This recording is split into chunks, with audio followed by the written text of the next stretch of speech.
everyone to enter the room. Ayan.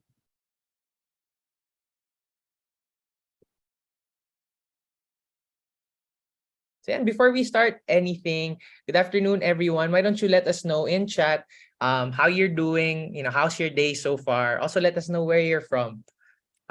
Let's get some interaction going.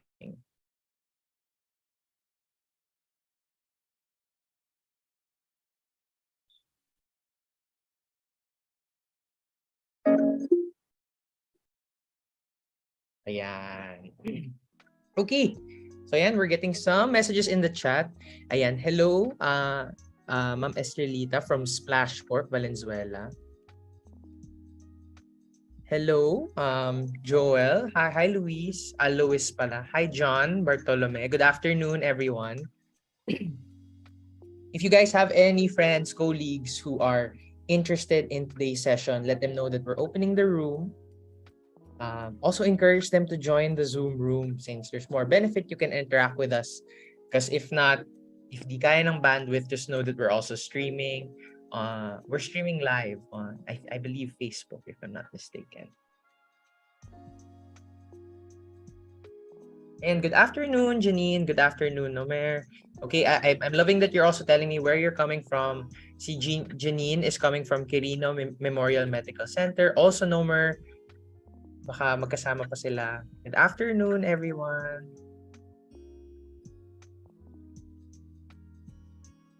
Okay, so we will start shortly. And yan, why don't you share in chat how you're doing naman this afternoon?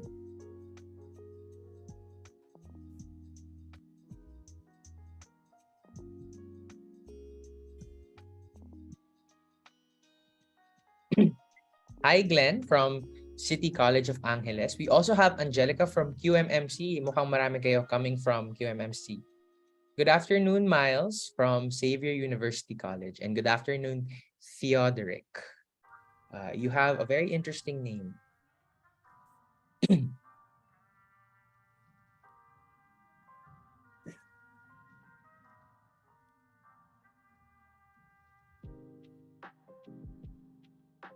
Okay, good afternoon, Kervin, Antoinette. Good afternoon. Ayan, we also have people past interns and current interns. We have Tad, who is our current intern. Thank you for coming this afternoon. Also, Joel, good afternoon. And we also have Iko Urbano, who's joining us. Good afternoon, everyone. Good afternoon, Kathleen. Ayan, okay. So it's 3 p.m. We're gonna start very shortly. Just one final reminder. Let us know if you have more friends or colleagues attending, and let them know that we're about to start. So ayan. Good afternoon, everyone. Okay, so I'm gonna stop my music and I'm gonna introduce the session. So welcome everybody to our webinar session this afternoon. The title of this webinar is called Sino Ka? Do you know your personal brand? And we're gonna talk more about that later on. So of course, before we start the session, we always start with the mission of Positive Workplaces. And our mission is that we co-create cultures that enhance the well-being of the Filipino workforce. So if that's our mission, our vision is to create a nation of positive organization. So how do we do that? Ayaw naman namin na all talk kami, no? We have an action plan on how we do this, and we call it the positivity ripple. So you attending this session, like what we do here in Positive Workplaces, our trainings, our webinars, this free webinar that you're attending right now, this is our act of imparting important concepts in helping you achieve well-being in the workplace. We also do a lot of topics on growth. These are all for the purpose of wanting to create more people that are leaders of their own well-being. So that's what we're trying to do for you today. All these leaders, all of you guys, when you come home from these workshops, these trainings, you come home leaders, and your takeaway from these sessions, you can share it in many aspects of your life. You can share it with your family at home, or better yet, you can share it with your coworkers or colleagues at the companies or organizations that you work for. when more and more of these concepts that we try to teach are prevalent in a lot of workplaces, it allows us to improve or maybe even maintain cultures, good cultures that already exist within your companies. These are examples of these culture are communication, leadership, growth mindset. These are just some of the examples of the trainings and learning sessions we do. So when more and more of these cultures are prevalent among workplaces in the Philippines, it paves the way for what we call as positive workplaces. So keep in mind that this is a ripple. It starts from the very center. Just like kung maghulog ka ng bato sa tubig, the smallest ripple, but the most important one is yourself. So that's why I really hope that you guys are ready for the learning session that we're going to have this afternoon. So ayan. So this is the last free webinar in our January series of Owning Me, Owning 2023. So we started the year off with Nikki talking about embracing your strengths, especially when some of you might be feeling that you're not enough. It was a wonderful session. We also have a worksheet of that session available on our website that's free for you guys to check out. After that, we had Raj, who talked about how to psych yourself up and how to manage your energy and boost your motivation. This afternoon, I'm going to be doing this session alongside, I'm supporting John, and we're going to be doing this session on personal branding. Sino ka ba? So let's talk more about that later on. Before we start anything, a couple of reminders for everybody. So number one, of course, have another device because we make use of Menti, which is a program that will allow you to interact with us, the facilitators, and we'd love to hear your responses. So you can have another device, pwede a phone, para pwede mag-scan ng QR code, or you can open the link that we will be sending in the chat room through a different tab. And here, we highlighted this reminder because later on, we're going to have a very small activity and I want you guys to prepare a paper and pen. So yeah, it's a very small yet impactful activity. So if you guys have a paper and a pen, i-ready nyo na sila. And lastly, we highly encourage engagement with the audience in the chat box, but please be respectful to one another. So for those who are looking for certificates after the session, you will be able to get your certificate by answering the evaluation form that we will flash at the end of the webinar. We're going to be flashing a link and a QR code for you guys to answer. So just some of the things that you have to take note of. Number one, make sure that the title is the same as the webinar that you're attending. So today's webinar is on Sino Ka. What is your personal brand? Make sure the title is there. You put the email wherein you want to receive the e-certificate. And lastly, double check the name that you place in the form because it will be the name that will be reflected on the certificate itself. So ayan. And this one, very important. We're shifting to online, so please excuse us if anything happens, if it arrives late. So please be patient with us as well. Where you'll find your certificate is through the inbox of the email that you chose. Also, please be reminded there's a possibility that it might enter your spam folder. And if wala talaga and you cannot find it, please email your concerns at this email, engage@positiveworkplaces.org. So pwede nyo nang picturean yung email na yan or you can write it down. That's where you're gonna ask for help. And lastly, we will only be entertaining inquiries up to 1 week after this event. So yeah, thank you everyone. Okay, so we're about to start the session. Before we start it, I want to introduce myself and of course, who I'm going to be co-facilitating with. My name is Luis Almazar. I've been in Positive Workplaces for a little more than a year now. I actually recently just celebrated my 1-year anniversary in Positive Workplaces. And I used to be the Wellbeing Services Associate, but very recently as well, I got promoted and I am now the Wellbeing Services Officer of Positive Workplaces. And I'm hoping to deliver a wonderful session for you guys this afternoon. And of course, joining me is John. John, why don't you introduce yourself? Hello, everyone. Good afternoon. Hi. Hi, Joel, Iko, and all of our other interns here. Hello, nice to see you. Talagang na-shoutout kita. Nakita ko kasi nakabukas yung camera mo. So it's so nice to see everyone here. And also, Kevin, I see you, and Christine see. My name is John Baluyot, and I am the one of the co-founders of Positive Workplaces. So the reason why I was very passionate about facilitating this webinar is because upon learning about personal brand and how important it is to my well-being, I realized that after being able to apply it, it gives you a better sense of authenticity as a person. And you know naman how important authenticity is right now, di ba? Like given everything and all of the fake news that is hounding us every day, it's so important that you are able to relate to people based on who you authentically are. And I got so many benefits from knowing who I really am as a leader and as a person, as a partner, as a boss, when I found out what my personal brand was. So I would love to share that story with you later as we go through the slides. But for now, I guess I can turn it back to Alma for some of the learning roadmap discussions. Ayan. Thanks, John. So, very wonderful intro to that. And I hope that got you guys excited for what's in store this afternoon. So, just to give you an idea on what our learning roadmap for today looks like. So, for why, we're going to talk about why is personal branding important to well-being. But we're also going to discuss ano nga ba yung personal brand in the first place. And then later on, we're going to talk about what constitutes a personal brand. And later on, we're going to have a small activity that will help us find our personal brand in our moment of self-truth. So ayan, without further ado, John, I give the floor to you. Thanks, Alma.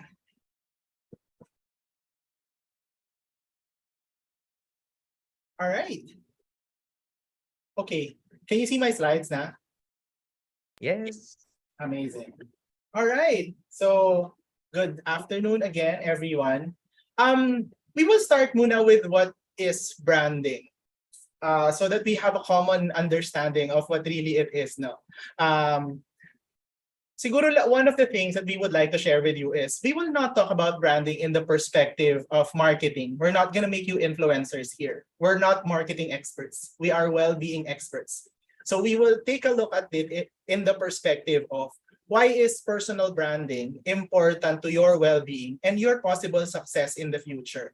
More than paano ka, for example, maging influencer in social media. That's not going to be our track. Okay? So let's talk about personal branding first. But syempre, hindi naman tayo magiging positive workplaces kung hindi magiging interactive ang ating webinar. So we will play a little bit of a game and I want you to engage us through the chat box. So I'd be asking you a couple of questions about in the next few slides. Tapos please use the chat box as where you can answer those questions. So the first thing that we're going to do is I'm going to show to you either a logo or a tagline of a certain brand. And I want you to type in the chat box, what brand do you think that is? Okay? So let's start with something easy. What brand is this? Ay, napakabilis niyo mag-type. Wala namang premyo to. Joke lang. So this one is Nike, di ba? Just do it. I have another question for you.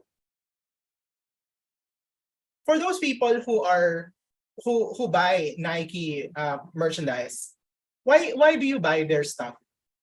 Can you put in the chat box? Ano yung meron sila? Ano yung meron sila that makes you buy their stuff? Quality and comfort, durability, comfort and quality, the brand itself, assurance, value proposition, the brand, the comfort, aesthetic. Di ko alam ano yung sabihin, aesthetic. Brand, quality. So quality is one, di ba? Like one repetitive response about it. Branded, kilala kasi, ganyan. Pero question is, ano yung pagkakakilala doon sa brand, right? Did you know that Nike's mission is to do everything possible to expand human potential? Kaya if you look at yung mga kinukuha nila ng mga anong tawag doon?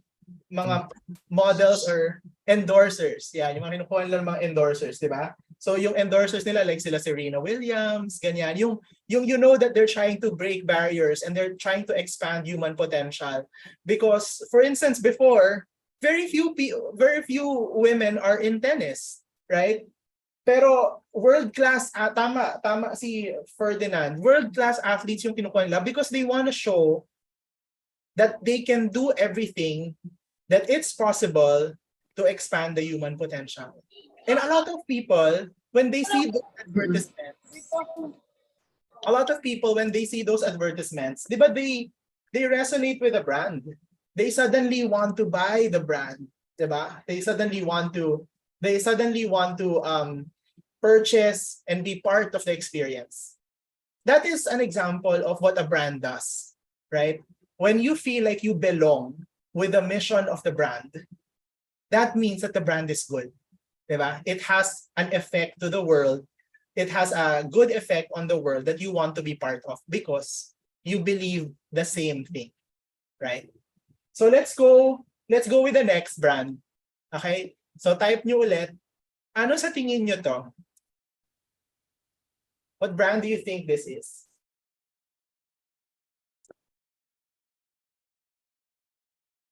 Sige nga, put it in the chat box.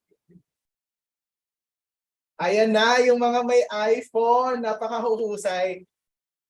Baka mamaya ginugol nyo lang yan ha. Joke lang. No, but you're right. You're right, it's Apple. So again, let's go back to the question. For those people who are using Apple products, who have iPhones, ganyan, why do you buy their brand? And for those people who do not have Apple products, why would you want to buy their brand? Sige nga, let's put it in that chat box. Bakit gusto nyo yung Apple? It's expensive, the camera quality. It's easy to use. Ayan. The security, the brand itself, the trend, it's user-friendly. Simplicity, the specs are good. The camera quality. One of the reasons why people buy Apple, apart from that it's a strong brand already and the quality itself, is that it's very easy to use. Okay? Sobrang taas ng utility ng Apple compared to other brands. So the mission of Apple is they want to bring the best user experience to its customers through innovative hardware, software services. Right? So ano ibig sabihin nun? Gusto nila mapadali yung buhay nyo. Hindi kasi ako Apple user kaya nyo. So gusto niya mapadali yung gusto mapadali ni Apple yung user experience ng mga customers.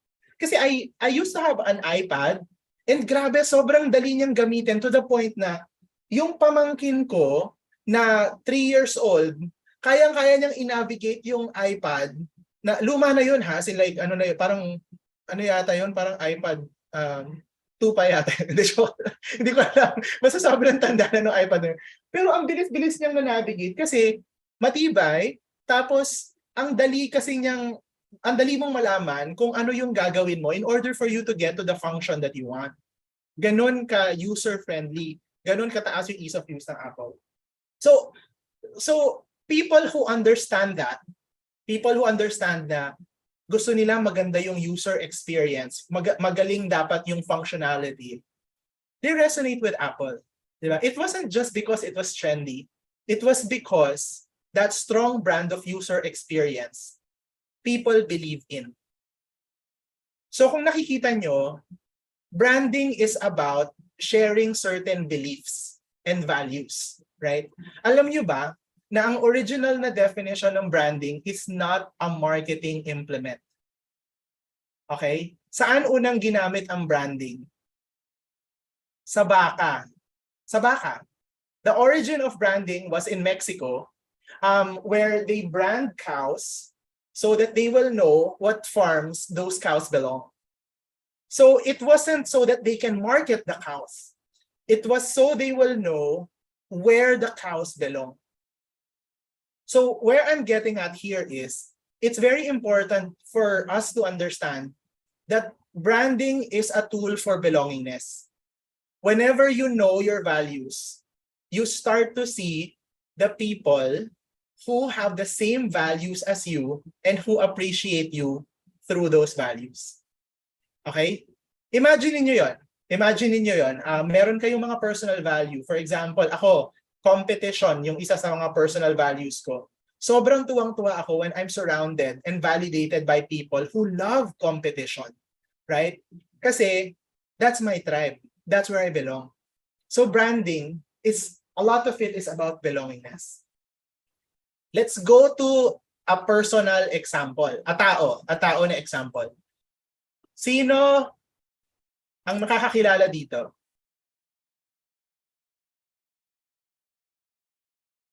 Yes. Yes, BTS. Okay. Bakit nyo gusto ang BTS? Why do you like BTS? What gets you to like mga jowa ko po yan? Go Pauline! Support! Bakit nyo gusto ang BTS? Diba? Talent, yes. Lahat naman sila talented eh. Diba? Pero what specifically in BTS do you like? Handsome, quality music, creative, etc. Saan kayo nakaka-relate sa kanila? Sabi ni Akin, EXO ako, I can't relate. They're very charismatic. They have meaningful content. They have meaningful music. Ano pa? Their advocacy. Ano yung advocacy nila? Ano yung advocacy ni BTS? Sige, what about? Yon! Cyril, Kathleen. Oh my God. These are actual army people, I suppose. The BTS brand is about self-love, self-support. Diba? It's about loving yourself. It's about breaking. Parang wala akong pakialam sa mga norms, mamahalin ko yung sarili ko because yun ako yung tao na yun ako. That's what BTS is about, the message behind their song and their behaviors. So 'di ba nakaka-relate kayo? Nakaka-relate tayo doon dahil, and the reason why we're patronizing them was because there is something in their brand that makes us want to belong. Right? So that's BTS. I'll give you another example. Sino to?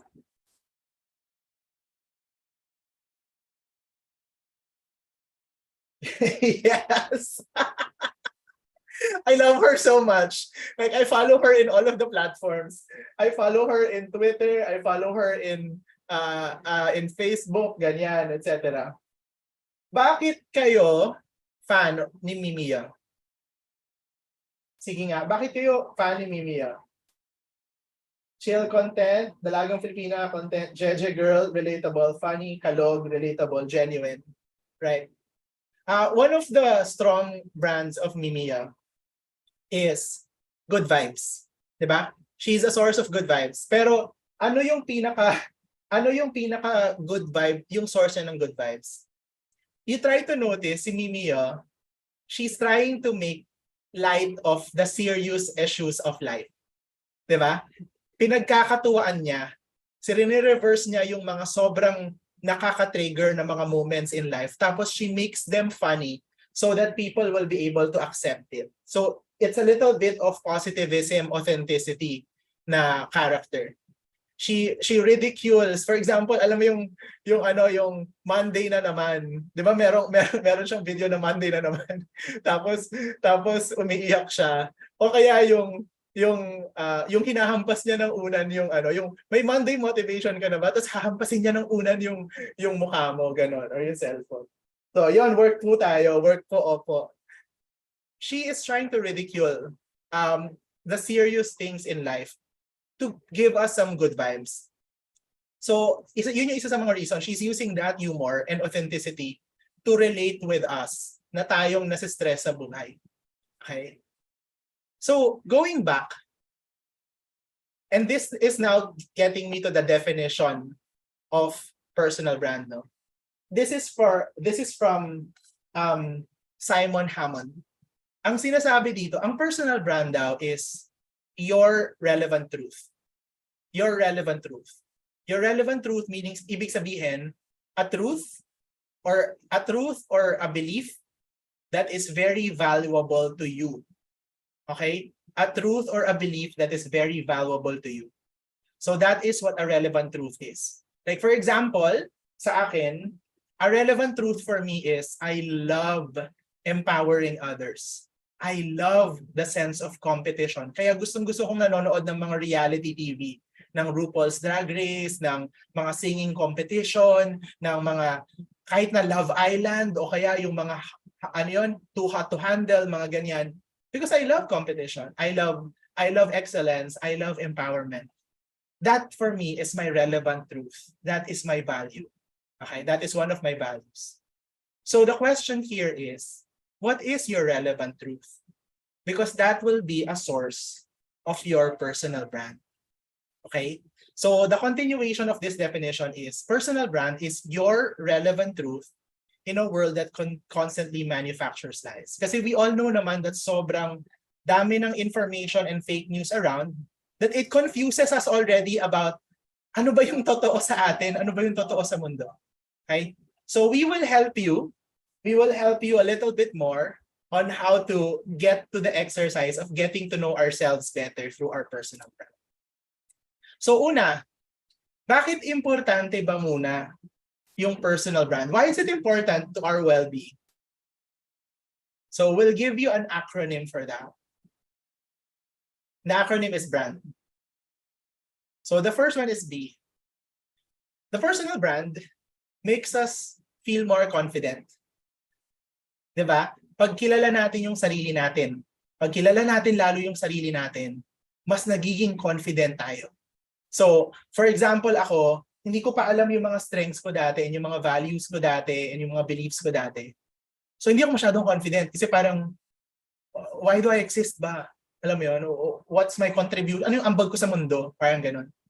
Hindi ko pa alam. Hindi ko pa sure. But now that I am more sure, I am more confident. Diba? So, even if you have haters around, sino ba dito may mga haters? Mga haters kayo? May mga haters din ako, pero konti lang.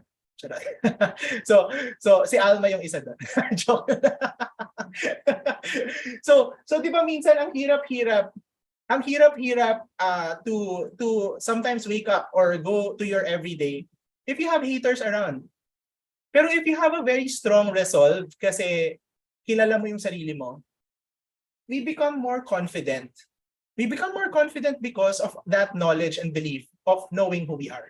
So that's one benefit of a brand. Yeah. Second is, if you have a strong brand, you are also reliable. Kasi kung ano yung pinapakita mo sa behavior mo, yun yung nagre-reflect doon sa totoong values and belief mo. Diba? I'll ask you this question.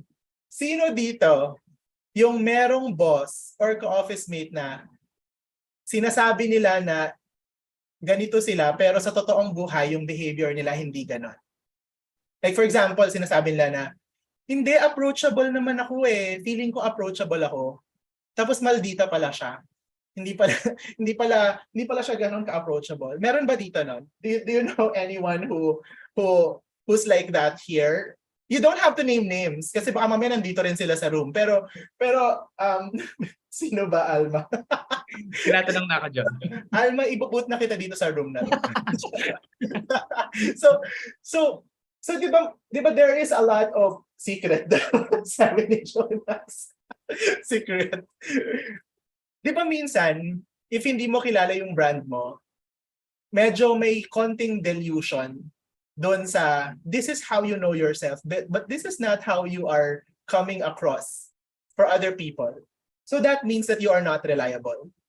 And when you are not reliable, that also means that it might be a little difficult to deal with you. Tama ba? Tama ba yung assumption na yon? Na when you feel like your brand is not reliable or your authentic self is not reliable, it's a lot harder to deal with you. Sige nga, tama ba? Sagutin niyo naman ako sa chat box para kunyari may kausap din ako dito. So, yes. Salamat kahit na napilitan lang kayo. Pero reliability is a very important value of having known yourself better. So that is another benefit of knowing your personal brand. Third is being able, tama si Ferdinand. Di reliable ang tao na di trustworthy. At hindi trustworthy ang tao na hindi alam kung yung pinapakita niyang behavior is aligned sa values niya. Di ba? So, the third benefit of this is when you have a good personal brand, you know who you would like to associate with. Mas madali kang nakikitungo or nakikisama. Di ba? Pag kilala mo na yung sarili mo.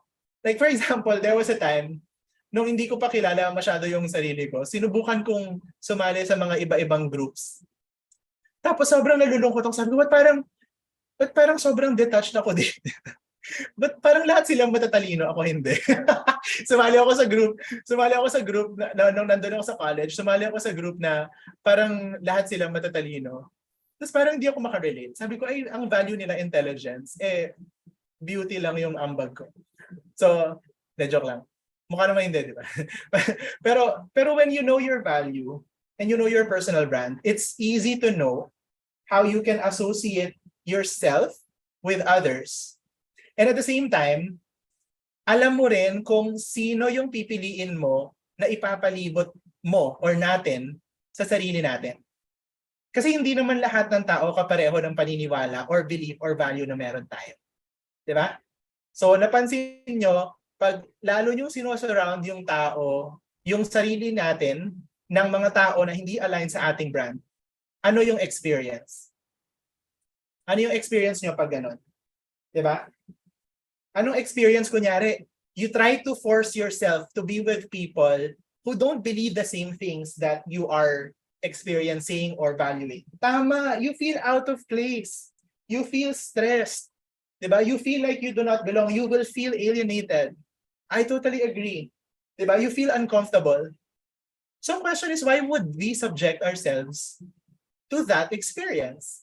Diba? So let's get to know our personal brand para alam natin at kilala natin who we need to associate ourselves with. Right? So that's the third benefit of a personal brand. The fourth one is, when you know your personal brand, you also will have a better idea how to navigate yourself. Kasi alam natin kung paano i-align yung behavior natin doon sa paniniwala na yon. Di ba minsan nahihirapan tayo mag-decide? Di ba? Kunyari, eto example, social media. Di ba? Social media. Di ba may mga tao nagpo-post sa social media, tapos minsan gusto nating mag-react doon sa post na yun. Kunyari may nag-post kay Alex Gonzaga, ganyan. Tapos pinahiran niya ng cake yung isang server. Pag hindi ka sure dun sa brand mo, pag hindi ka sure dun sa values mo, susubukan mo lang mag-engage doon sa mga responses sa social media, doon sa feed na yon, based on your raw emotions. Di ba? Nagalit ka doon sa tao, so kinancel mo siya. Yun ang ano nangyari. Is that part of your brand? Possibly. Diba? Maybe ganun ka, maybe hater ka talaga, ganyan. So maybe that's your personal brand. Pero I still believe, and I will quote Coach Lippy on this, diba? Wala naman sigurong tao dito na bumabangon araw-araw na ang mission ay gawing delubyo ang buhay ng iba. Diba? Meron ba ditong ganon? Yung bumabangon ka everyday, ang mission mo ay para maghasik ng lagim. Meron ba? Wala naman, diba? So, may kilala mo ako. I-private chat mo na lang.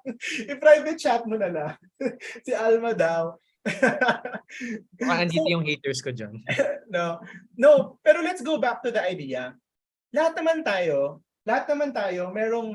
meron tayong inner good, kumbaga. Lahat tayo, we have that moral compass, kumbaga. Na kahit sabihin mo na yung mga trolls nandyan, in their hearts of hearts, somewhere in the middle of that blackened heart outside, meron yung values. May values yan.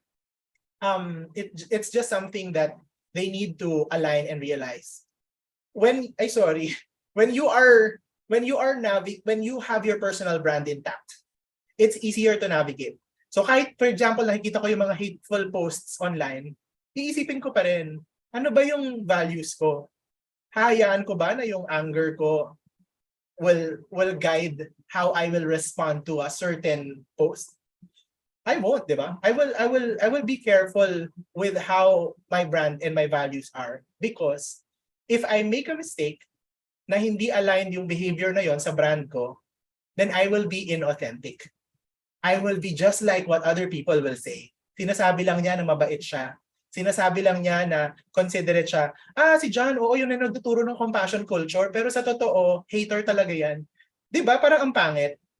Kasi kasi you're not living your truth. You are letting your raw emotions get the best of you. Which is okay sometimes kasi minsan di naman natin kontrolado yun all the time. Pero the personal brand helps us navigate through those important values and truths that we have. And the last value of this, si Padre Salvi daw sa MCI. Grabe kayo. So the last value of personal brand is it can help us. Oh my God, may Dayanara Torres, Miss Universe. It can make us different.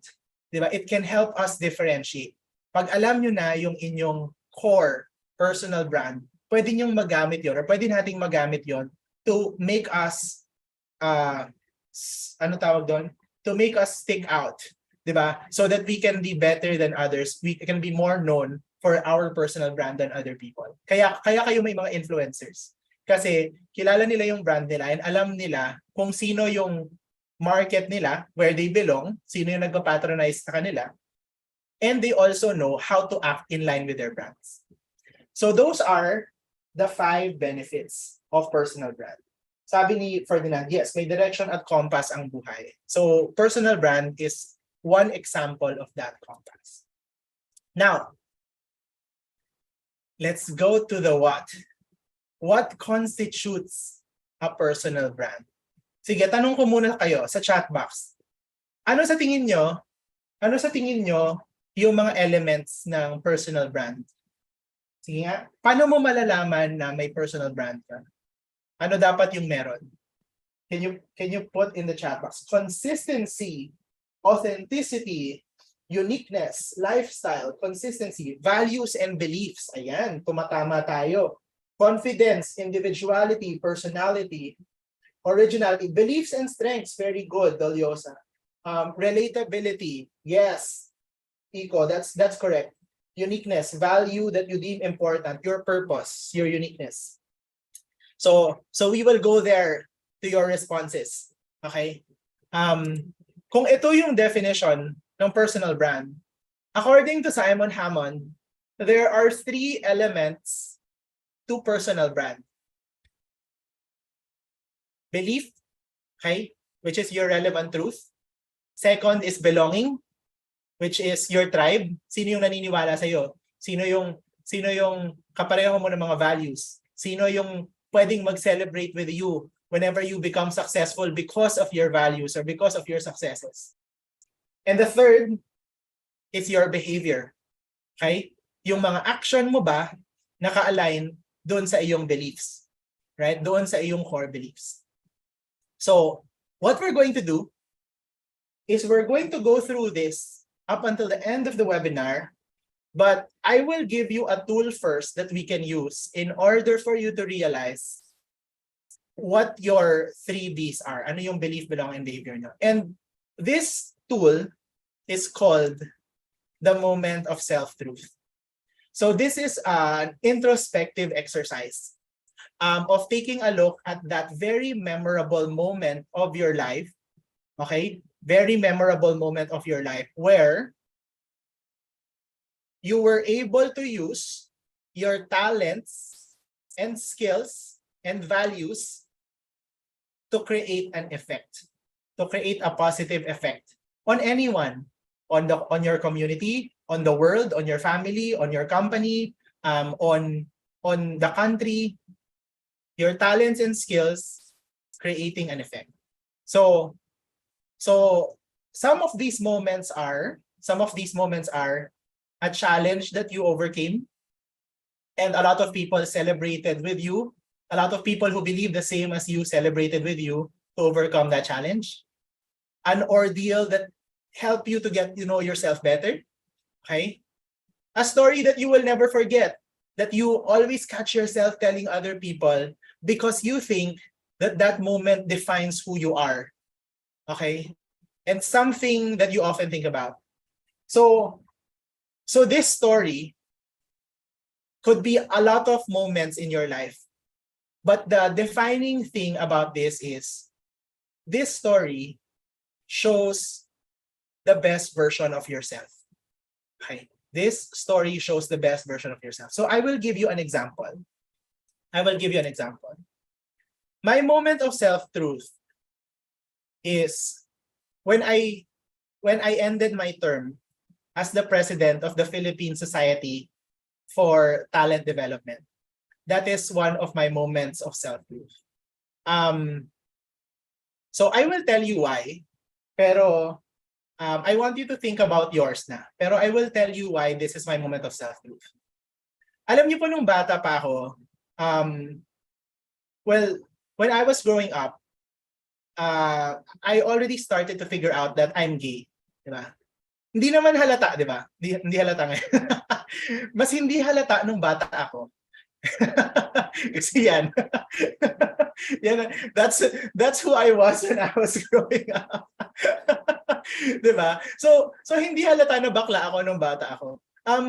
So on a more serious note, during that time, it was not easy being gay. Di ba? For those people who are older millennials or Gen X's, you would know that during this time, gay kids get bullied a lot. Alam mo yun. So I had my fair share of getting bullied. I was part of an all-boys school, unfortunately, and there are a lot of bullies there as well.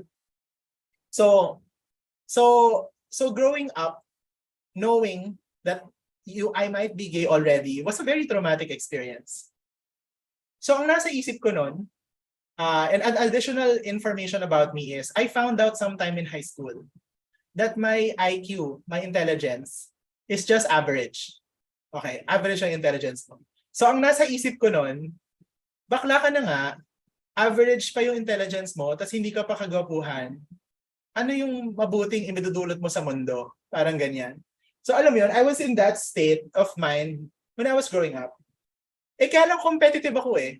So I grew up playing a lot of games. I grew up playing Patintero, Agawang Base. I grew up with a lot of consoles, playing competitive RPGs in my consoles. So sabi ko sa sarili ko, hindi kailangan magkaroon ako ng mga skills na pwedeng makapag-empower sa akin. Kasi I don't want to be a second or third class citizen. I don't want to be defined as, bakla ka na nga, average yung IQ mo, hindi ka kagwapuhan, tapos I don't want to not be on the same level as others. I want to be respected. Okay, I want to be respected. So what I did was, I joined the debate team in college. And because I was very competitive and I was very competitive and I really loved training. I loved training. I was able to grow my public speaking skills and my critical thinking skills. And also, I was able to build yung mabilis mag-isip on the fly na mga skills, ganyan. So this is a photo in 2006 where we went into the finals with Ateneo in a national tournament called the Philippine Inter-Debate College Competition, basta PIDC. So we went to the finals with them. And from there, I got my groove. I got to learn how to speak better. That even when I went to Monash University for my scholarship, kahit na matanda na ako, yung mga kasama ko mga bata pa, half my age, I joined the debate team when I was doing my master's. And then I started winning more tournaments with them. So that's how passionate I was. And that's when I also started realizing some of my skills, which was public speaking, extemporaneous speaking, mga ganyan, etc. What is the relevance of this to what I was talking about? Eventually, because of these skills, I also got to build myself in my own career. Diba? I became board of trustees of the Philippine Society for Training and Development. I eventually got promoted as global product manager for a Swiss multinational company called SGS. And I got to go around the world, as a one of the youngest global product managers for that Swiss multinational company. Na-experience ko na rin magkaroon ng interpreter, 'di ba? Yun talaga yung barometer ko ng success sa buhay. Pag nagkaroon ka na ng interpreter, Miss Universe levels na yun. So I was in China trying to deliver a talk. Tapos I had an interpreter. So feel ko talaga yung Q&A levels. So when I got to learn a little bit more about myself and my personal brand, all of these came to play. All of these successes came to play. I became president of the Philippine Society of Talent Development. And when I was president, and this is my moment of self-truth, when I finished my term, PSTD at the start of the pandemic was struggling. Kasi syempre, sino bang marunong mag-virtual training? Wala naman masyado, di ba? Pero when I came in, I strategized because I have an MBA, so I used my strategic thinking as my skills. I gathered the other champions of PSTD so that we can continue doing all of these webinars. So I'm not sure if there are people from PSTD here who saw me there, pero we were delivering free webinars left and right from PSTD in order to train and help talent development practitioners of the country become more equipped. Kasi nga, nagsa-struggle tayong lahat during the pandemic. We were able to do that and also do a national convention for PSTD during that time, virtually. And now, PSTD was able to survive without letting go of any staff. And it's now thriving after 3 terms after me when I was president. That was my moment of self-truth. Number 1, so ito yung mga successes niya. Number 1, I learned my personal brand. Belief-wise, I was able to translate it into an elevator pitch, which Alma is going to talk about later. Belief-wise, my belief on myself and my brand is, I inspire empowerment. That is something that I totally believe in. That alam ko hindi ako sobrang empathic na tao, but when someone asks me to be the coach, to be their coach, I also know how to create developmental plans for them, right? So for me, I inspire empowerment. Bakit? Kasi yung story ko is a story of empowerment. Alam mo yun? A young gay kid who's very short, who has an average IQ, who has to fight for himself to be empowered through his skills in order for him to be accepted by society, right? That was my belief. Ako as a person, I inspire empowerment. Tatanungin ko rin yung team ko mamaya, baka naman hindi totoo yun, baka delusion ko lang. Alma, validate mo naman ako. Tama naman, di ba? Do I inspire empowerment? I agree, don't worry. Okay, sige. You won't lose your job today. Just kidding. No, but really, that's my belief. And the belongingness, I got that number 1. Yes, plus points. Number 1, I got the belongingness from PSTD, a group of trainers who supported me along the way in my growth and who celebrated me when I was the president of that organization. I'm getting that now from my team, that belongingness, because we believe the same way. We value well-being. And I'm showing that through my behaviors. I'm showing that through my talents and my skills. I'm showing that through through using my public speaking to be able to help others be more educated about well-being, about strategy, about leadership, right? So all of these things, they align for me. Okay? And that's coming from my moment of self-truth, which is this. When I finished my term as a president for PSTD and knowing my accomplishments after finishing that term. So, ano yung benefit nun sa akin? Well, I feel like a better person after that. Did you know that like in the duration of me knowing my brand, I had the confidence to ask my husband to marry me before I left for Melbourne. We got married in Melbourne when I was a scholar there. And hindi yung mga chika-chika na wedding, as in may papeles talaga. So we got married there, we invited our family, a lot of our loved ones flew in, they spent their own money kasi wala kaming pera. So they spent their own money to go to Melbourne. And I was confident enough, I didn't care what people would say. I didn't care what people would say about like, oh, ano yan, against yan sa religion namin or against yan sa belief. Because I was whole. I wanted to celebrate our love in front of our loved ones. And because of me knowing my brand about empowerment, this is something that aligns with who I am. Ano pang nangyari? I got to go around the world with my husband because we were able to save up during the pandemic. So we went to Europe. I was able to see the places where my favorite movie was, which was The Sound of Music. Hindi ko alam kung alam niyo tong lugar na to.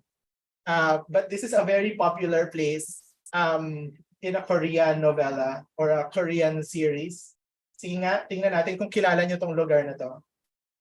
Yes. That is the dock in Crash Landing on You in Switzerland. So, pati yung bridge, pinuntahan din namin yan. So, I'm showing this not to flaunt. I'm showing this because a lot of these things I was able to accomplish because I became more confident about who I was. And I found out about who I was along the way. And I wanted to share that with you. Okay? So humble ba si John? Hindi. Obviously. 'Di ba? Empowerment yung brand ko eh. It's so hard to be humble when you're trying to empower others because you want to also be able to show them a glimpse of power and accomplishment. Does that make me a bad person? I don't know. I don't know. I could ask my team, pag masyado bang mayabang si John, does that make me a bad person? I don't know. But I care less because I don't think I'm harming anyone. And I know that I am providing the world with a good that I know aligns with my brand. So those are the things that you can get when you realize your moment of self-truth. Diba? Your moment of self-truth. That moment in your life wherein you felt you were the best version of yourself. And it doesn't have to be as big as this, It doesn't have to be as big as this. It can be as small as graduate ako nung college. That is my moment of self-truth. Napasa ng board exam. O kaya nagkatrabaho ako. That can be my moment of self-truth. Basta, the most important thing there is you felt that moment was the best version of you, reflection of the best version of yourself. And that moment, you get to celebrate with others who believe your personal truth, your personal relevant truth, your family, your friends, diba? Your organizations. So tatanong ko sa inyo ngayon, after having heard of that story, let's all be vulnerable. Dahil na-share ko na sa inyo yung story ko, let's all be vulnerable. And I want you to take a stab at this question in Mentimeter. What do you think is your moment of self-truth? Sige nga. Mag-ano tayo. And huwag kayong matakot. Hindi naman namin alam kung sino yung sasagot niyan sa Mentimeter. So, what do you think is your moment of self-truth? So, you can click in the chat box, the Menti link, or you can answer this question. Ano sa tingin nyo? Or if hindi nyo nakikita yung link sa chat box, you can go to menti.com and type the code 1873-9591. Sabi dito, I think it's bound to happen pa lang. I love it. I love that you are hopeful. I love that you're hopeful. Alam mo, sabihan mo ako, kahit sa LinkedIn or sa Facebook, pag nangyari na, ipaprocess natin yan together. Kelly, ikaw ba yan? Joke lang. Joke lang. When I graduated with the highest honors during senior high, oh my God, congratulations! I wish I had the same one. Kaya lang, like, I'm not really great. I'm like super mediocre in high school. So parang nakaka-honor ako pero sablay-sablay. Tapos bumagsak ako ng bumagsak sa trigonometry. Well, hindi, bumaba yung grade ko sa trigonometry, ganyan. So wala na, goodbye honor roll. So when I graduated with the highest honors in high school, I don't know yet. That's okay. That's okay if you don't know yet. Maybe this is an opportunity for you to reflect and think about it.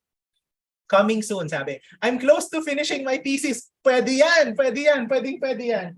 Yung thesis nyo, getting my awards during high school. Ito, this is very simple, but this could be an important moment of self-truth, being part of altar servers. Because this could be you seeing yourself as the best version of yourself, knowing your values. Ano yung elevator pitch mo doon? Ano yung I verb effect mo doon? Kung ako ay inspire empowerment, ikaw, ano yung nakikita mo doon na belief? Diba? Ano yung elevator pitch mo doon? Being an org president in our university, si Alma to, si Alma yung nag-encode niyan. Nung na-promote ako as supervisor sa large company, kahit na madaming politics, oy, congratulations! Mahirap yan. Mahirap yung pinagdaanan mo na yan. And I hope na-celebrate mo yan with other people in your company. I'm working while I'm studying. This is amazing. This is amazing. I admire you so much for doing this. This is not easy. When I was promoted, when I passed the licensure exam for teachers, oh my God, this is trigger warning for everyone, but I would like to acknowledge you. I would like to acknowledge you and celebrate you for becoming a suicide survivor. I can only imagine how tough it must have been for you to have experienced this. But congratulations with all my heart. I wish a lot of people would be inspired by your story. And I hope that in the future, you will be brave enough to tell your story to others so that they would be brave enough not to take that path. So maraming salamat. Congratulations. Oy, everyone, congratulate natin siya, whoever he or she is, because this is really very, very important accomplishment. That is a moment of self-truth. When I finished a marathon with my friends passing the board exams, alam niyo, nakakatuwa po basahin itong mga bagay na to, no? Not giving up despite my failures. I shifted from accountancy to another program when I first accepted a job offer. So party ito ng pwede niyong isulat doon sa bibigay namin sa inyo na worksheet. Because Alma now, I'll pass this now to Alma, he will share with you the next steps. Paano nyo matututunan yung personal brand nyo through a positive workplaces worksheet that we have prepared for you. Also, in line with Simon Hammond's moment of self-truth principle. Okay? So, Alma, please take it away. All right. Thank you so much, John. Alam mo, John, sometimes it's so hard to follow such amazing words that you put out there. I Actually, know, right? Diba? one thing that I wanted to point out when I was looking at the answers, and let me know if you guys can see my screen. So, one of the things that I wanted to point out when I was looking through the answers on Mentimeter is that there's a lot of people sharing achievements like being promoted. I saw someone was able to get out of a toxic relationship. Someone was able to defy all odds, a suicide survivor. These are amazing things. But I also saw that there were a lot of people that were honest enough to admit, I don't know. I don't have my moment of self-truth yet. Oh, I think it's still coming. A lot of people were hopeful, and I respect and admire that. I will tell you right now na even before nung sinabihan pala ako ng team ko and John na, Alma, I want you to do this personal branding webinar with me. And John was sharing me the concepts, your moment of self-truth. It really got me thinking, ano nga ba yung moment of self-truth ko? For disclosure for everyone, I am 24 years old. I just began my career last year. And I was thinking, am I even old enough to have my own personal branding? Am I old enough to have gone through my moment of self-truth? And well enough, you even saw a lot of the people there. I can tell, some of the audiences were younger, but even they have their own moment of self-truth. So whoever you are in the audience who's having a hard time finding your moment of self-truth, I'm about to share you mine that I found in this process of, helping prepare for this webinar, and also this activity that will really help you do this. So I just want to tell you guys na there's a full worksheet that you can actually scan and get for this. You can access it through this link. I think one of my team members will help me put it in the chat. But don't worry, online copy kasi ito baka mahirapan kayo sagutin at the moment. So that's why I asked you guys to prepare a pen and paper. If you open the QR code or this site, you will be brought to our website and you will see this worksheet on positive personal branding. This is the activity that we're going to try to replicate this afternoon. So ayan, using that pen and paper that you have, I want you guys to think about your moment of self-truth. So some of you have already shared it. Thank you for sharing that. For those that don't have it yet, try to reach within everything you've been through in life and try to come up with a moment of self-truth. I will very quickly share mine. Sinabi na ni John kanina na, oh, I became the president of my university, of an org in my university. That's actually my moment of self-truth. So I just graduated college a little more than a year ago. I am a graduate of BA Psychology in UP Diliman, and I was the president of UP Psychology Society. Now, UP Psychology Society is the premier psych organization of Diliman, and it's also one of the most decorated organizations in all of UP. And because of that, um, the kind of people that we are able to attract are people of the highest caliber. These are people that work really hard. Kasi napakahirap rin ng app process namin. They really make it difficult, so they really just get the cream of the crop. I was able to pass, but that wasn't my win. Because of the strong advocacies that we would do in PsychSoc, you can already see some of them. We do events. We advocate for mental health, for everyone, for people with disabilities, for children. We really offer it all. We have really strong advocacies. I wanted to do more than just become a member. I wanted to become the president. Now I'm gonna add another context. I transferred from UP Manila to Diliman. So I was a third year college student when I transferred. When I expressed that I wanted to become president, all of my seniors, yung mga alumni were telling me, Alma, that is a hard task to do because you're competing with people who have been in the organization ever since they were freshmen. They've gained experience, they've gained the reputation and made friends, all these things that you can't do with such a short time of you joining. But I don't know. I'm a very stubborn person. When I want something, I will do everything in my power to do it. So what I did was, okay, I will accept the challenge because I know how much this organization means to me. So in that short span of time, I was able to achieve it. I became the president of PsychSoc. When my alumni reached out to everyone, they said, paano nanalayan si Alma? Who let this happen?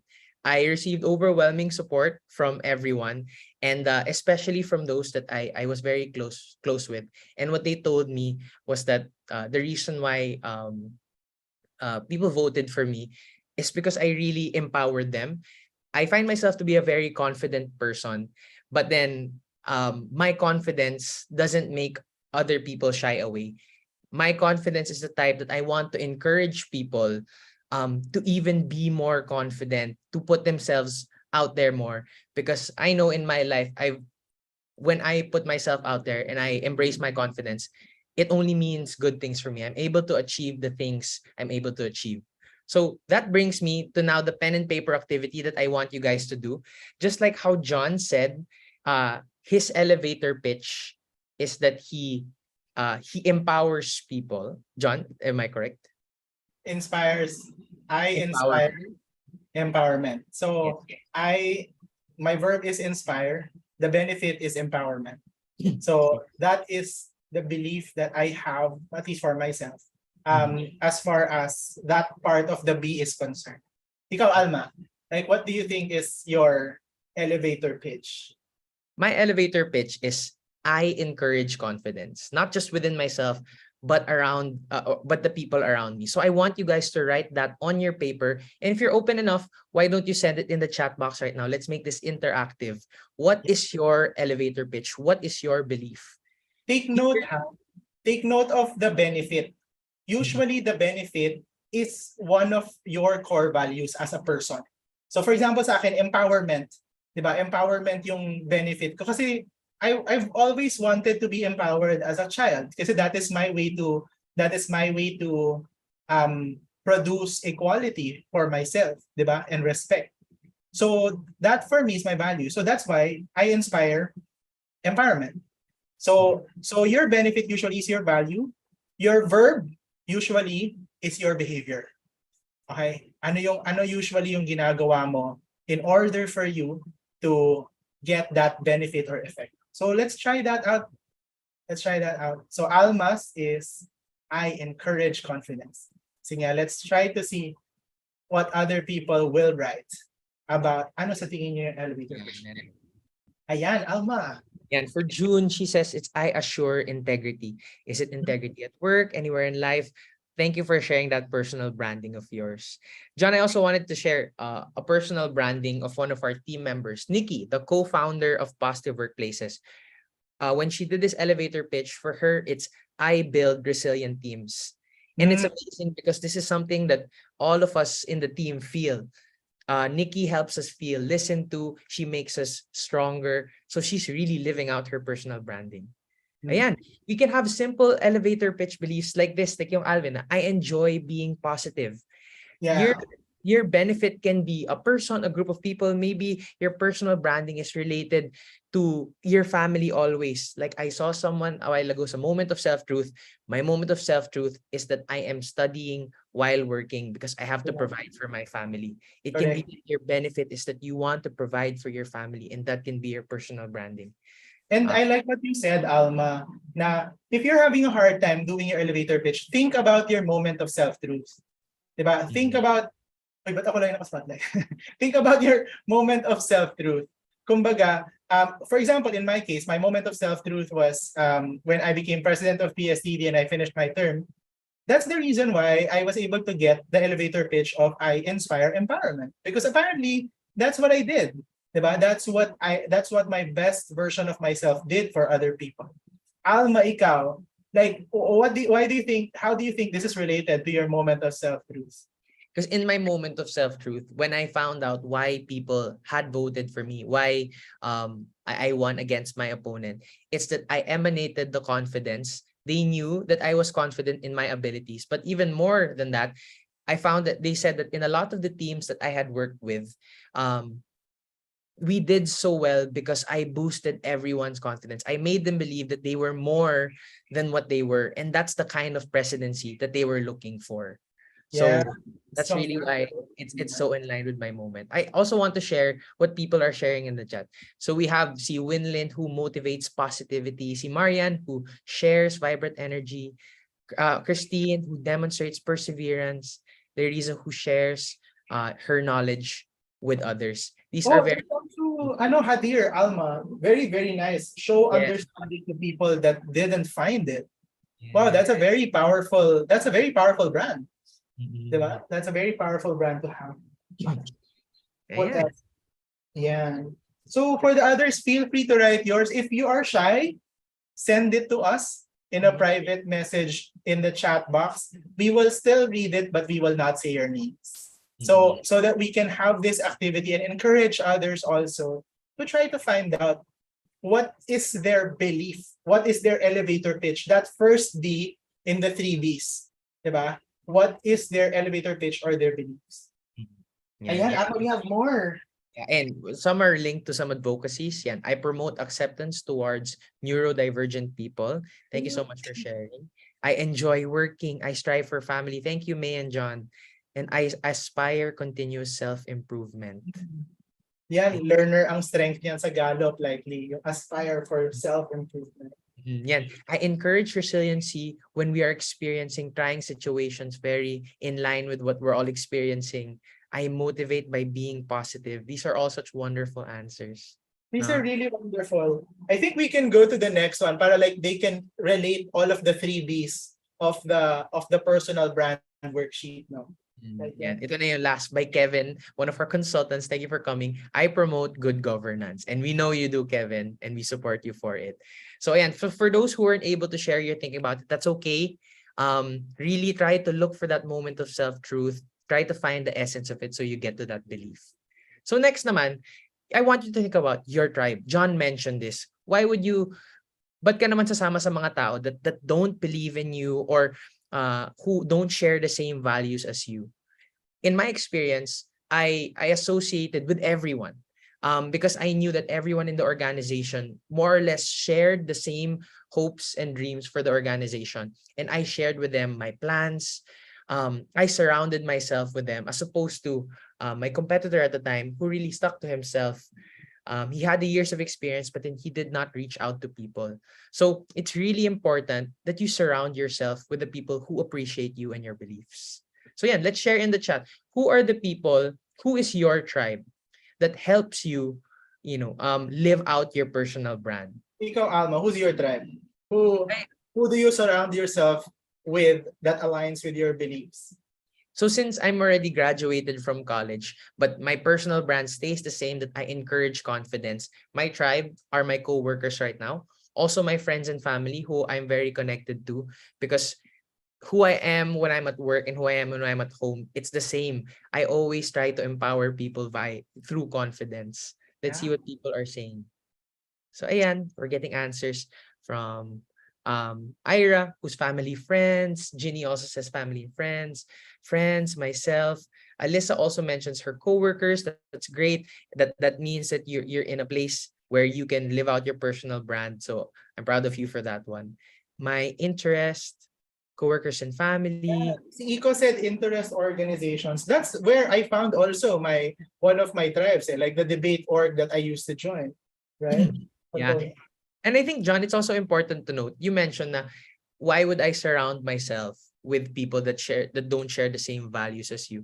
I think it's also important to acknowledge that you might be at a stage where you're still trying to solidify your personal brand.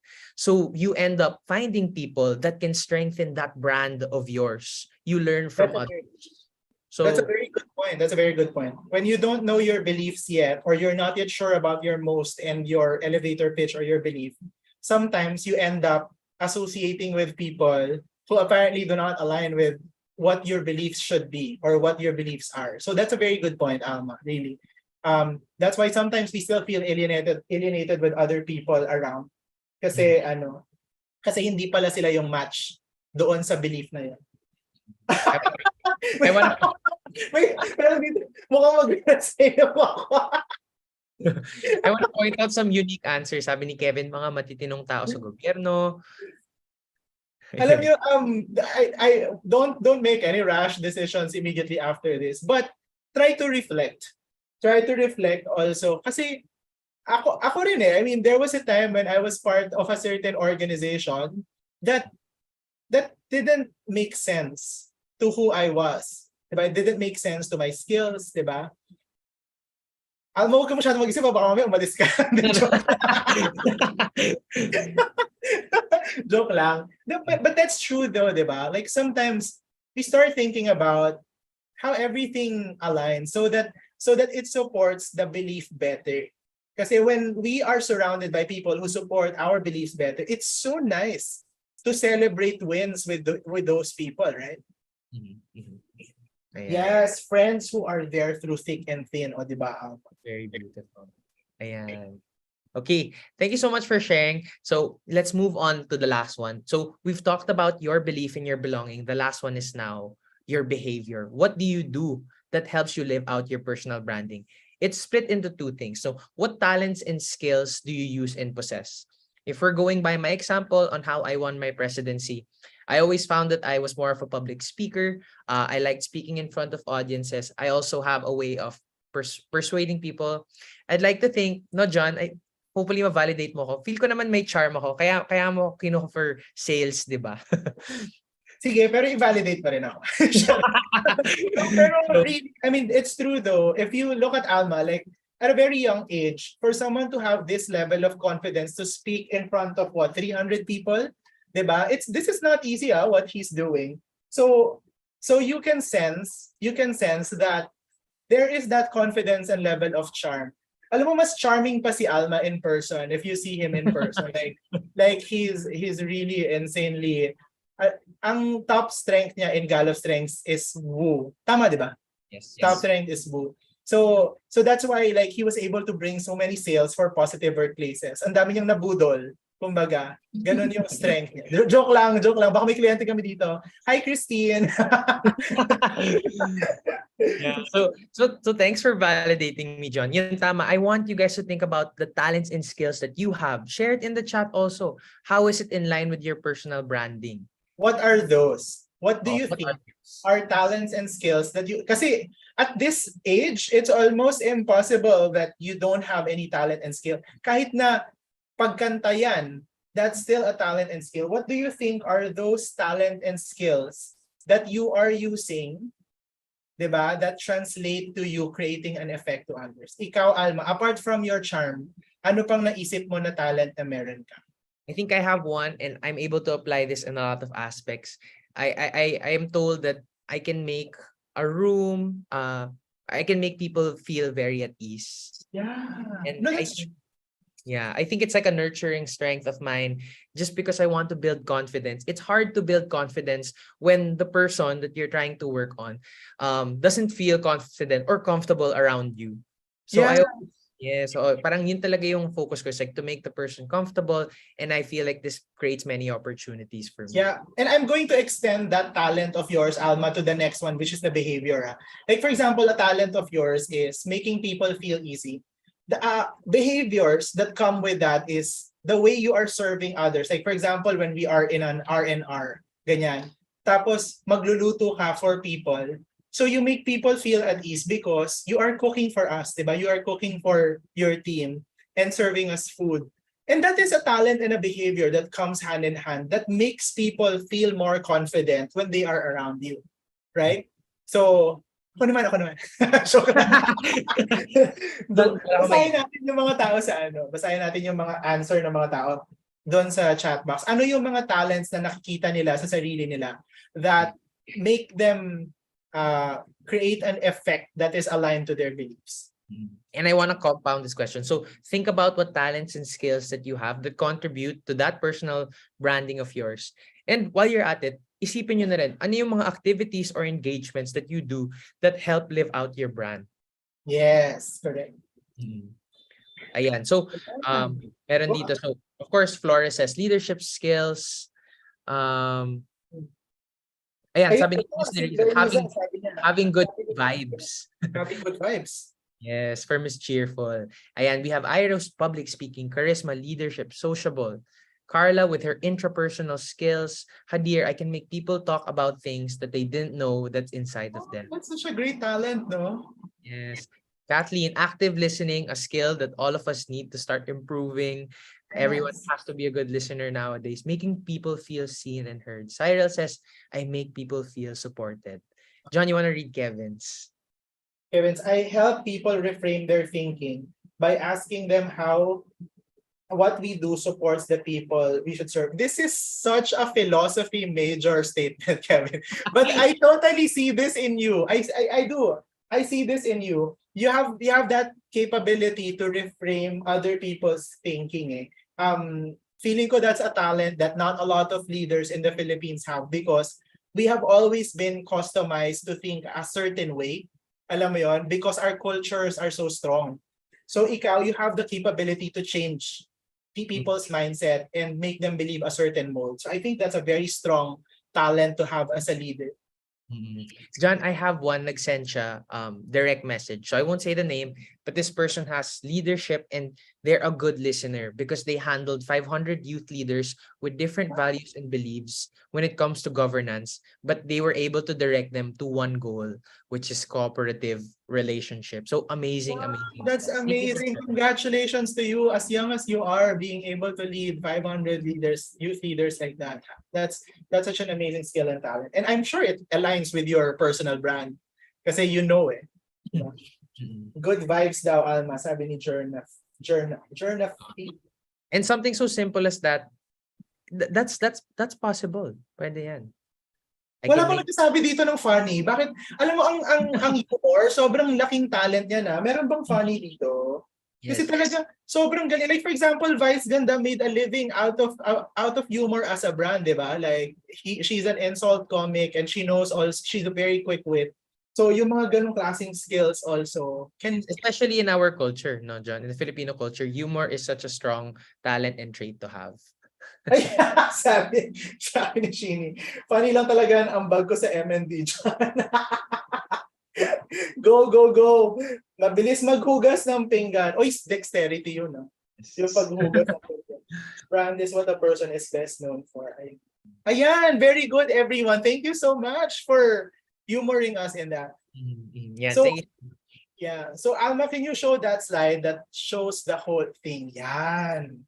Ayan. So again, I hope that you guys did this on your small piece of paper, but also if you do have the time, you can so simply go to our website, go to our resources, and you'll see this worksheet along with many other materials that are free for access. And alam mo, pwede nyo to gamitin with your teams. You know, this is a free material. You teach this, you try to show them how personal brand can actually improve your team. We'd love it if you could use if you would use our material. So Yes. I guess I also wanted to show no. So after everything we shared, we also want to say like how your talent and skill can produce an effect. For me at the time, with my most, I used my talents in in public speaking, in making other people feel comfortable, and my natural skills in leadership to produce the effect of becoming the president of Psychsoc. And this formula doesn't have to just be for one thing in your life. I believe that I use the same formula to win John over when he employed me as the sales or business development. I use the same talent and skills. So I want you guys to think about that as well. How your personal brand, your talent and skills can win you more than just one thing in your life. Kaya ayun. So Thanks. ayan. So yeah, so for this is a question for everyone. So if yung worksheet na yon, kunyari na fill out nyo siya, just like what Alma showed you as an example, how do you think those information will help you? How do you think those will help you? Alma, can you show again the sample worksheet? Kunyari na isulat nyo, yung elevator pitch nyo, your belief. Naisulat nyo kung sino yung your tribe, who you belong to, who appreciate you for your values, and naisulat nyo yung mga talents and behaviors. How do you think that will help you as a person? How do you think that will help your well-being? Diba? So we share the mentee the chat box. John, I think since you're presenting, you might have to next slide. I'll share the mentee. So these are the responses so far. Yan. Someone said, awareness of what we're good at and how we can help other people. That's so nice. Ano pa? Sige, Alma, take this on for us. Ayan. So, someone says to get the scholarship abroad and get more clients. Ayan, yun to very specific example. Tama yan. Good job for you. I'm proud of you. As a safety officer sa company, ayan, we have direct application into what their career is. Masaya ako na i-share sa mga low-bat na employee. It will remind me that no matter how small it seems, we can still positively impact and empower other people. Right. And yourself. Yeah. And also remember, you don't have to be grandstanding kaagad just having known your personal brand. Hindi ibig sabihin na pag nalaman mo na yung personal brand mo, influencer ka kaagad. You have to remember, a lot of influencers are unhappy people. It's either because they don't see themselves living their true brand na talaga, or it's because they are so preoccupied listening to the hate that they are receiving from other people. So one of the benefits of this is not for you to become popular. One of the benefits for this is for you to know who you are and what type of effect you can make to the world. Yung popularity, bonus. Yung mga makukuha nyo dyan ng mga other benefits, for example, great careers, bonus yon. Bonus na yon. Pero when you are able to associate yourself with the right people, because you know yourself, who you are, what your values are, what your elevator pitch is, and your behavior align with that. That is the main benefit of the personal brand. So Alma, ano pa yung mga nakikita mo sa mga nagsagot?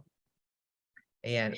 There's others that realize their moment of self-truth today. I think that's amazing. I think we're so happy that we were able to create that experience for you. It helped me, itong nakapink sa kaliwa, helped me be more open-minded about ourselves, what we really need, and how we can be good human beings. That's so great. That's so great. It's very helpful to know myself better and make a more better version of my personal brand. Right. Tama yan. I also wanted to share, John, na, and you mentioned na okay lang if if you believe your personal brand isn't as strong now. Okay lang nga if you want to change your personal brand. Regardless of how old you are, or maybe you're you're someone who has more experience in life already, it's never too late to start improving or changing your personal brand. I think that's one of the messages that we want to put out there. That is very true, no? Meron pa isa nagsulat dito, Alma bilang training designate, maganda i-share sa office mates ko para ma-discover nila yung strengths nila at ma-boost ang confidence nila sa work. Sipagin din sila lalo. No, that is a very practical way of shifting this. You know, this is in our YouTube channel. So if you want to go back to this, all you have to do is to follow our YouTube page and then watch this video again or share this to your teammates. Kasi this might be very important for them and this might be beneficial to them as well. So yes. So in the interest of time, thank you so much everyone for answering these questions. In the interest of time, what we're going to do now is we're going to entertain some questions in our Q&A, right? Okay? Para naman we can process more of the learnings with you. So Alma is now going to open the Pigeonhole. So this is where you can access it and you can ask us questions. Ano yung mga clarifications nyo from what you learned today? How important personal brand is? Ano pa yung pwede nyo mapagamitan sa kanya? Please feel free to ask us your questions. Ayan. So, Alma, sige. I think at this point you will have to share your screen na. Okay. Baka may questions na tayo. Okay. So, ayan. You can scan this QR code or you can see the link na pinopost namin sa chat. Feel free to ask us any questions. Yes.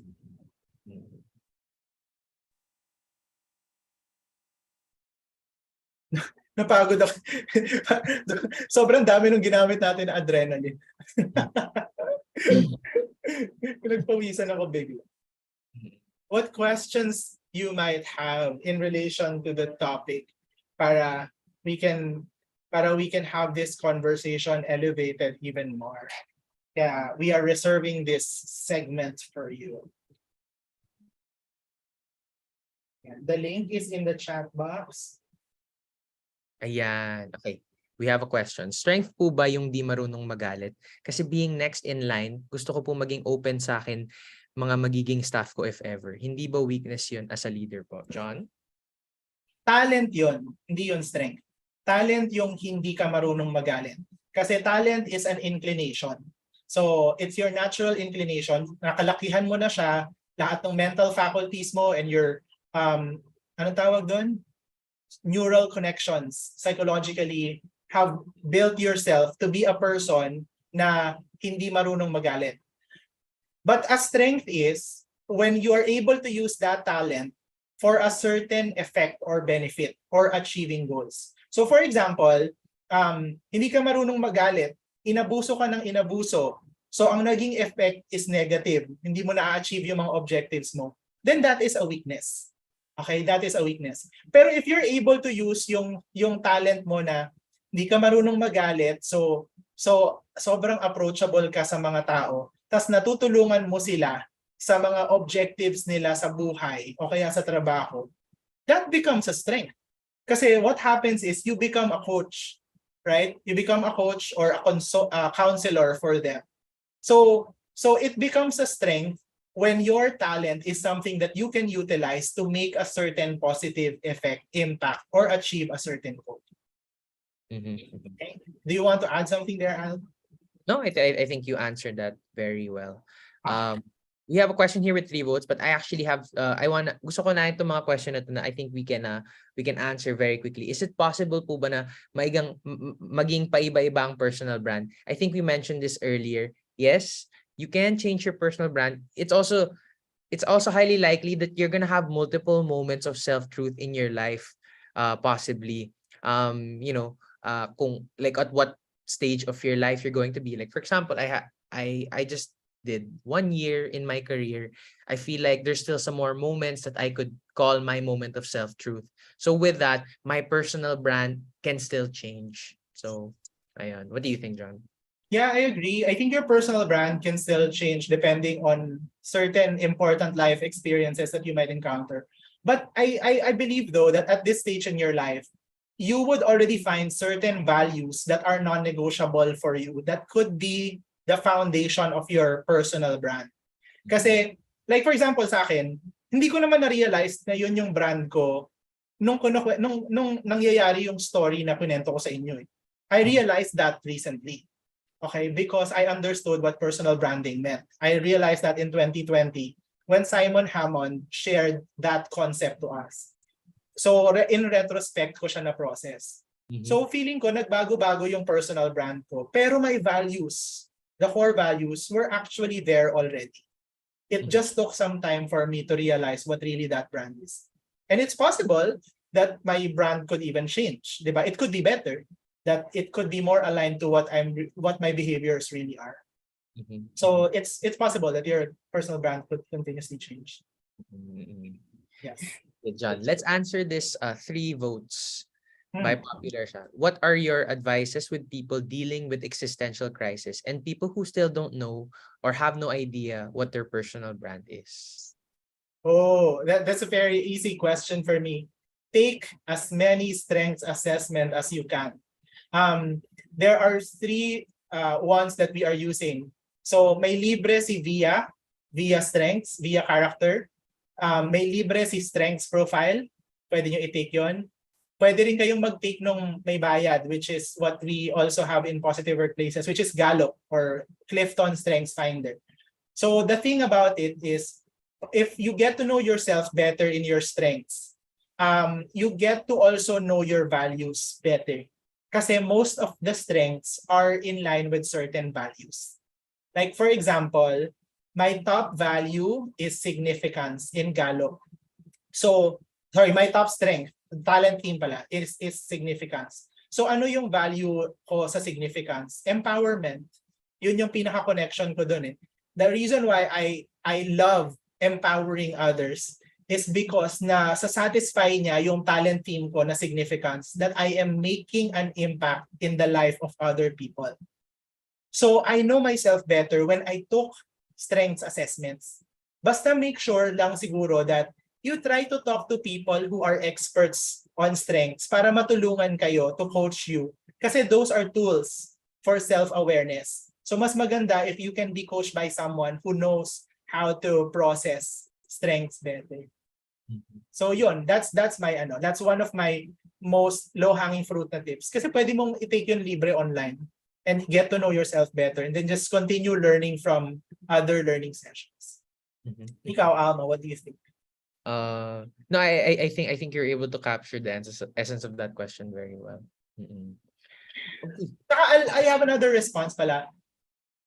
Don't stop yourself from experiencing a lot of alam mo yun yung parang mga bagay that you think you really want to do. Kasi there is no other better teacher than you experiencing things. Alam mo yun, di ba kaya nga sinabi na experience is the best teacher. So the more you experience life, the more you get to know yourself better as well. That's why when you travel, you also get to know yourself better. Then makikita mo na, ay, may strength pala ako nito, may value pala ako na nito. Sometimes it opens your mind to more realizations. So try to experience as many meaningful things as you can. Don't deprive yourself of those experiences. So yeah. John, this question, I have an answer for it. How can we safeguard ourselves from being conceited or overconfident when maintaining our personal brand? Alam mo, this was a concept that we wanted to include, but I think it's related to yung belief gap. But I think my answer to this is that's why it's important. The tribe, yung sinasabi namin yung tribe, is because you have to surround yourself the people that will understand you, and hopefully these are also people who can be honest with you. It's because it's with those people you can check in if you really are the person that you're trying to be in your brand, or maybe you're being too much or too little of it. That's why the tribe is very important, parang for check and balance. What do you think? Ako, I had this problem before, yung conceit. Kasi nga, I had an issue with confidence eh. So I love it when I love it when I see myself as someone being respected by other people. That's why I love it, for example, when people like my posts in social media. O kaya, I love it whenever I deliver a good training, tapos people will tell me that, oh my God, great job, John. So for some people, that is conceit. Diba? For some people, that's conceit. And sa akin, as long as I'm not harming anyone, kinausap ko talaga yung psychologist friend ko dito. Sabi ko, ano ba yun? Normal ba yun that I feel good when I'm being revered? Sabi niya, well, hindi. Pero are you harming anyone? Sabi ko, I'm not sure. I don't think so. Are you providing benefit to the world by feeling good about it? Sabi ko, I think so. I think naman I'm able to help others through the way I'm teaching. So sabi ko, so what's wrong? If you're providing good to the world, if you're not harming yourself, what's wrong? So I think conceit is a state of mind, diba? That people believe. So it's either people believe that you're conceited, but if you see in yourself that you are doing good, you're doing something great, then it's probably a strength to you, but it's conceit to someone else. But if you are making an impact, why are you stopping yourself from appreciating it? Diba? For me, that is my answer. Kasi that was my problem before. I'm not stopping myself from loving myself anymore. Because siguro in the future, if I see some harm, I will reflect again. Baka mamaya may na-offend ng mga tao, may mga teammates ako na na-offend if I'm too conceited. I probably have to tone it down. But that's because they mean something to me. Right? But if someone, a stranger will tell me, like a hater will tell me, napaka-conceited mo, you don't pay my bills. I don't care. I don't care. Pero if a teammate tells me that, John, you're being too much, I will listen to them because they are my tribe.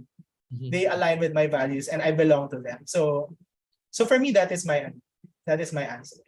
Wonderful answer, John. Okay, John, for interest of time, do you think we can take 2 questions? 2? Yeah, maybe we can take 2 more questions and then we can do the extra. Okay. John, I hope you guys are learning, ha? I hope you guys are learning. Please tell us when if we are being too much or if you think you're not learning from the session, para we can also make some embellishments and improvements in the future. So yeah, I agree. John, why don't you choose one question here? And we have a question here from the chat box na anonymous. I think it's a good question. Let's have that as our last question. Is there any question here that you're interested to answer? How to deal with persons na hindi mo ka-vibes but you have no choice other than makasama sila kasi kasama mo sila maybe in work or sa bahay? That's a very difficult question. Alma, do you have an answer for this? I'm trying to process this so that people will not take my answer as universal. Okay. I can answer this in a way that I don't know if it relates to personal brand. So kapag sa bahay, napakahirap niyan. Parang ang sagot mo lang dyan ay lumayas. But if it's work, that's always a decision naman. That's always a decision for you to stay at work or you're not. It's also related to the tribe that you surround yourself with. Although I will acknowledge that not everyone has the choice or the privilege to leave their work or their job just as much as the other person. So kung kailangan talaga you have to stay there, no choice, like what you said, I think you can do your best to try to surround yourself with other people in the organization that hopefully share your values. Look for that tribe in that place where you're at. And kahit sabihin natin, let's say you're talking about your boss, it's hard to get away from this person. Maybe that is the reality, you can't get away from that person, but you can find support in others. That is, I guess, my best advice already. Right, thanks. I'll answer this with 3 questions. Kasi I don't want to give you advice. I don't want to preach to you something that may not apply to other people. I guess my one question that you can reflect on is, bakit kayo hindi magka-vibes? Right? Try to analyze that. Is it because misaligned yung values? Is it because hindi kayo nakakapag-usap pa masyado? Is it because merong experience that you encountered that didn't sink in well with you? Bakit kayo hindi magka-vibes? So yun yung first. Another question is, if you don't have a choice but to exist, the next question is, do you have a choice to seclude yourself from them? If the question is values. If the answer is yes, the answer is you can seclude yourself. What is stopping you from secluding yourself? Right? If the answer is no, my question is, what boundaries can you make so that they do not have that much effect on you the way they are doing so now? So I'm answering it in the form of questions so that ikaw yung makakapagbigay ng linaw na mas maayos based on your context. And so that people will not interpret whatever I'm going to say as universal. Okay? So I hope that helps with your question. Yeah, that's really great, John. Thanks for answering that. Maybe we can have one last Alma because I also want to be respectful of people's time. This last one is anonymous na lang na nagtanong. The question is, when our personal brand becomes a chance for others to exploit us, should we think about changing it? There's an example here, but I'm sure you understand the question. I guess the question is like, who is abusing you? Who do you think will have the propensity to abuse you when you are using your personal brand? Because abuse will exist everywhere, anywhere, diba? Everyone has propensity to abuse. But if the question if the answer is the ones who are abusing you is your tribe, maybe you have to rethink if you have to choose a different tribe, right? Because it's not being healthy anymore. And for me, that is the test. Harm. Okay, harm. If you think that there is harm already, the question is not whether you should change your brand. The question is whether you should change the people that you have surrounded yourself with. So that's still a question. Like, is there harm? Who are the people harming you? Because if the people who are harming you are external to you,